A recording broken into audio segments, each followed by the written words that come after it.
Sejam bem-vindos ao canal Vivificando Vidas. O livro de Apocalipse também fala a respeito disso. No capítulo 19, nos versículos 11 e 12, nós lemos o seguinte: vi o céu aberto, e eis um cavalo branco, o seu cavaleiro se chama Fiel e Verdadeiro, e julga e peleja com justiça. Os seus olhos são chama de fogo, na sua cabeça muitos diademas. Tem um nome escrito que ninguém conhece, não ele mesmo. Verso 13, está vestido com um manto tinto de sangue e o seu nome se chama o Verbo de Deus. 14, seguiu nos exércitos que há no céu, montando cavalos brancos com vestiduras de linho finíssimo, branco e puro. A descrição prossegue e em todos os versículos seguintes. O que percebemos é o cenário da vinda de Cristo sendo preparado, né? O Senhor Jesus voltará, ele virá de forma física e literal, assim como tem sido prometido.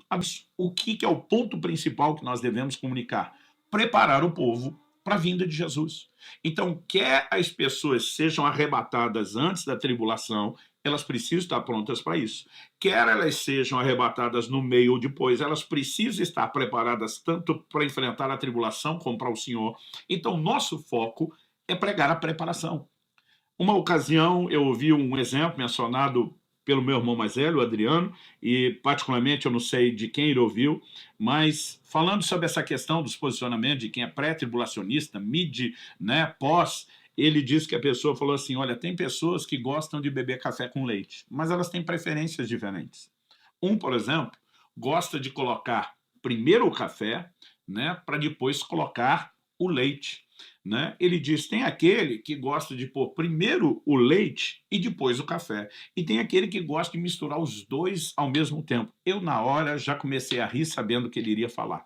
Né? Basicamente, ele está dizendo que tinha o pré-lácteo, o mid-lácteo e o pós-lácteo.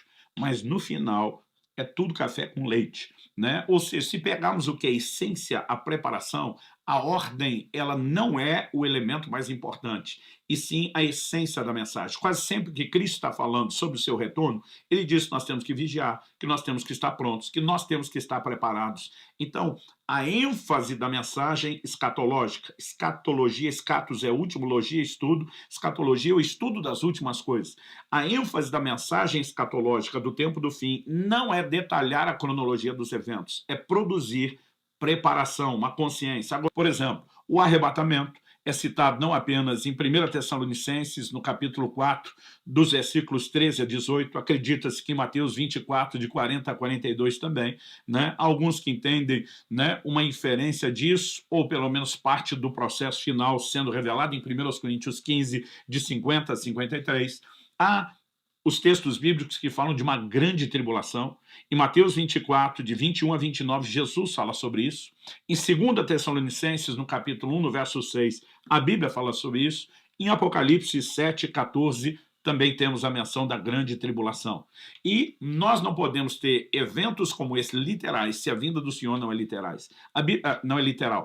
A Bíblia também menciona o anticristo. João capítulo 5, verso 43, 1 de João capítulo 2, verso 18, 2 Tessalonicenses 2, de 3 a 10, e Apocalipse 13, né, podemos apresentar aí praticamente o capítulo todo, enfatizam a pessoa do anticristo. Né? Se nós temos esses acontecimentos e pessoas literais, mas não temos uma vinda literal, nenhum deles faz sentido. Então, obviamente, há uma vinda literal a ser crida, esperada e para a qual devemos estar prontos. Agora, quando isso acontecerá? Nós precisamos entender que, e esse é o segundo tópico que eu quero destacar aqui, não há uma data que se possa prever.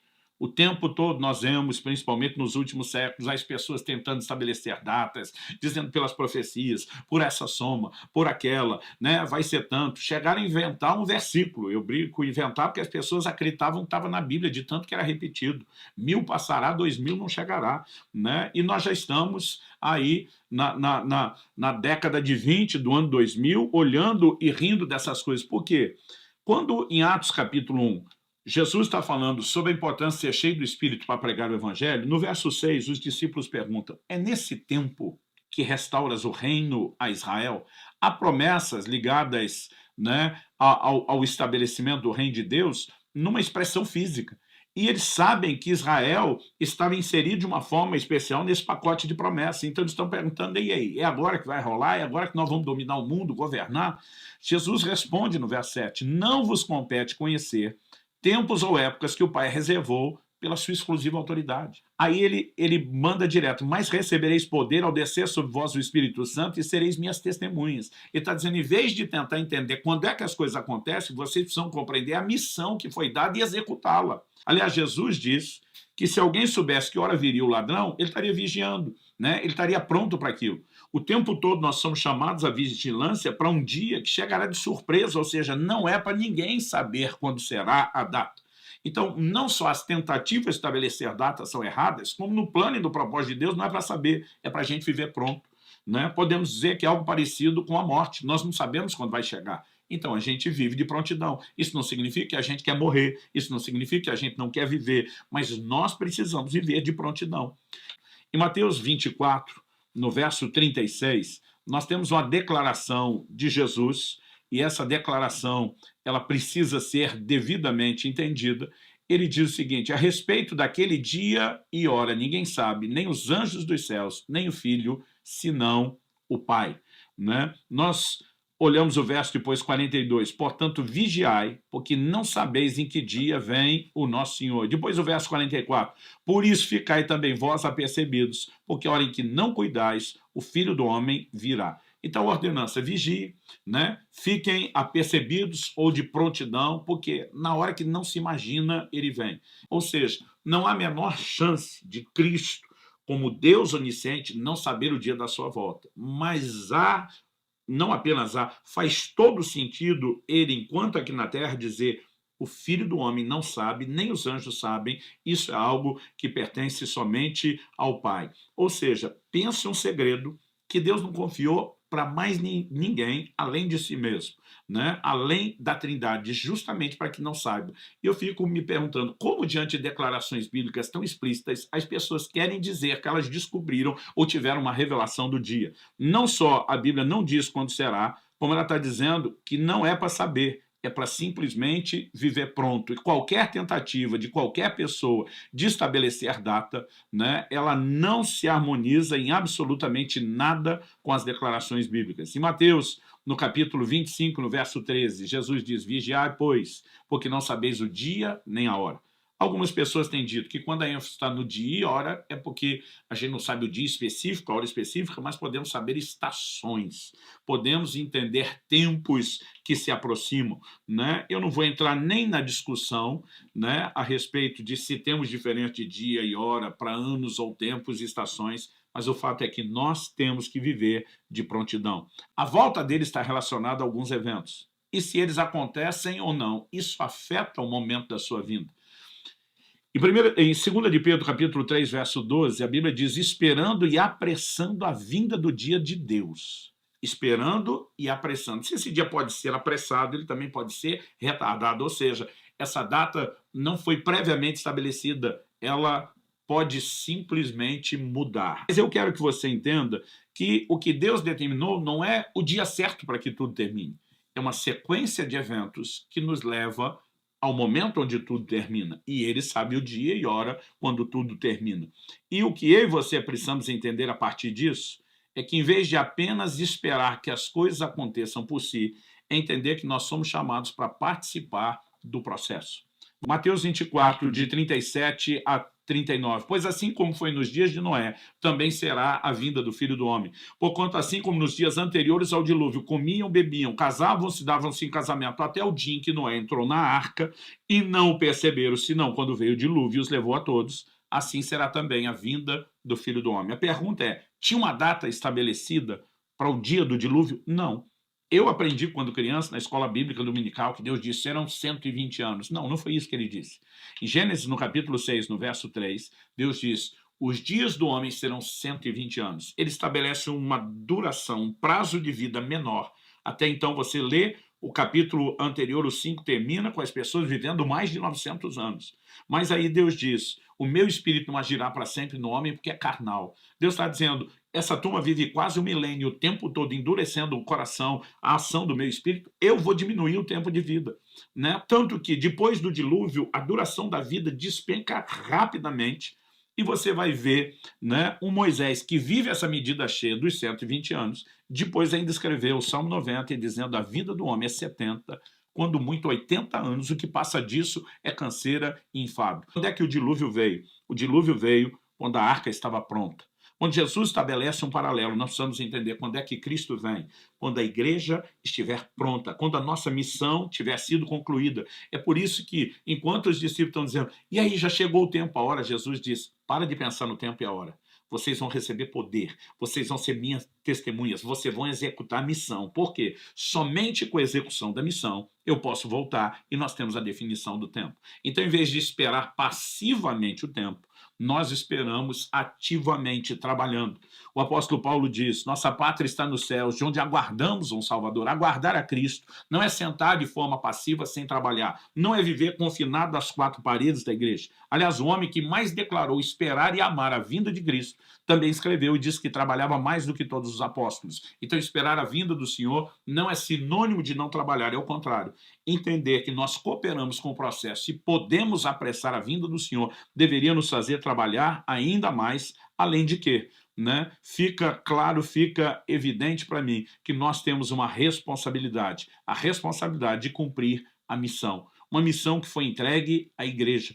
Em terceiro e último lugar, eu quero destacar a importância de viver na iminência da volta de Cristo. De vez em quando eu vejo pregadores fazerem afirmações que me assustam. Por exemplo, um deles disse, não, eu creio que Jesus não venha antes de 200 ou 300 anos.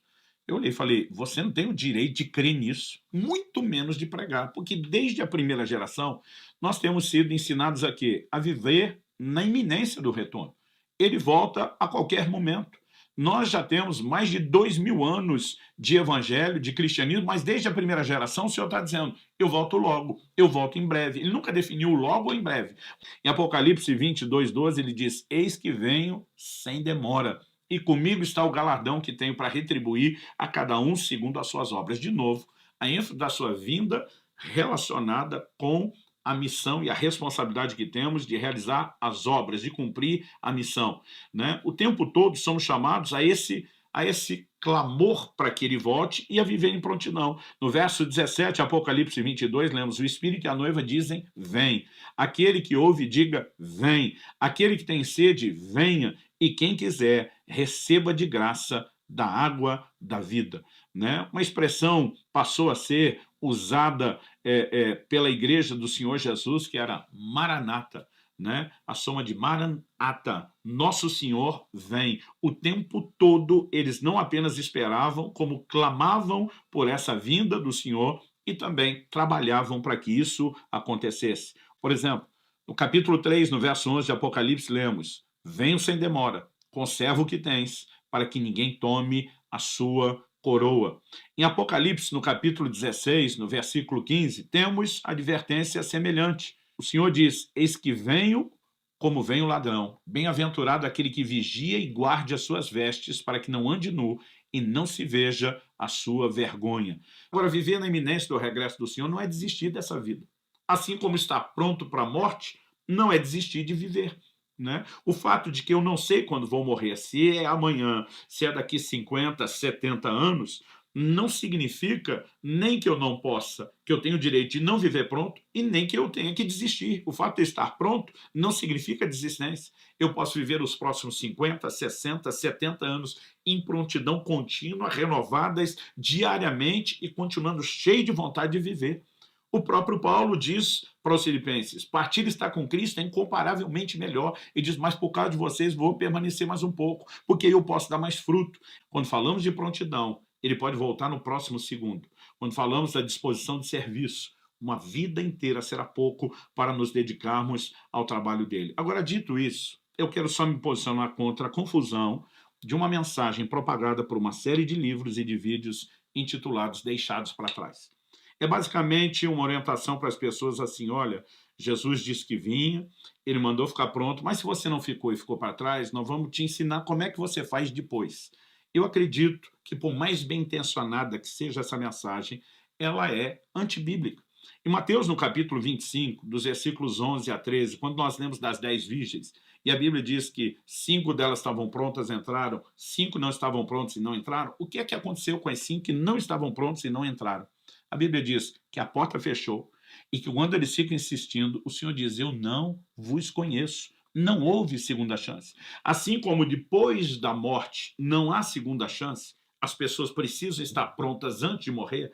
Depois do retorno do Senhor, não há segunda chance para quem desperdiçou quando foi orientado a permanecer em vigilância. Não creio em repescagem, né? Biblicamente falando, não existe esse modelo e nós temos que viver em prontidão. Agora, estar sempre pronto, sempre preparado para a vinda de nosso Senhor é a mensagem bíblica. Esteja pronto, esteja preparado e junte-se ao coro do Espírito e a noiva que dizem, Maranata, vem Senhor Jesus.